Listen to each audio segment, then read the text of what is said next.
Bonjour, je m'appelle Alia et je suis coach intégrative. J'accompagne les femmes à s'autoriser à s'aimer, à se choisir. Ah, la colère, une émotion puissante. Mais si elle est mal gérée, les dégâts qu'elle peut causer. Tu sais, la colère n'est pas ton ennemi. C'est un signal puissant qui montre en toi que quelque chose a été blessé, que quelque chose a été franchi ou même ignoré. Mais au contraire, lorsqu'elle est mal gérée, la colère ne nous protège plus. Et à partir de là, elle détruit tout. Elle brise les mots, brise les relations, ferme les cœurs des personnes autour de toi et t'éloigne même de la personne que tu veux être.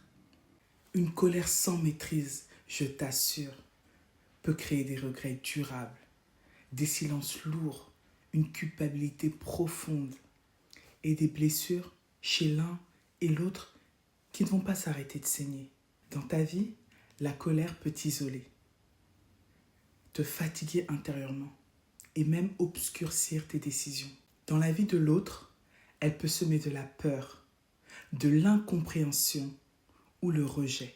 Tu sais, une colère mal exprimée peut détruire en quelques secondes ce que tu as mis des années à construire. Ah, ça me fait penser à la dernière fois quand je me suis mise en colère. J'ai dit tellement de choses qui ont dépassé ma pensée, même des choses en fait que je ne pensais pas, parce que mon but était de blesser la personne qui était en face de moi. Et en fait, j'arrivais même plus à gérer cette émotion-là qui avait envahi tout mon corps, quoi. Et tout ce qui sortait de ma bouche, c'était pour blesser. Mais je t'assure, une fois que je suis redescendue, une fois que la colère est partie, j'ai tellement pleuré. J'ai tellement pleuré parce que, en fait, c'était pas moi. Je contrôlais plus rien et je regrettais tout ce que j'avais dit. Mais trop tard, en fait, c'était déjà sorti. Tu sais, même si tu as en face de toi une personne qui t'énerve ou bien qui a tort, il y a des façons de dire les choses. En gros, le fond peut être vrai, mais tout va se jouer dans la forme. En fait, gérer la colère ne veut pas dire la fuir ou la nier, mais c'est de l'écouter sans lui donner le contrôle. Par exemple, respire avant de parler. Prends de la distance avant d'agir. Mets des mots sur ce que tu ressens plutôt que des cris.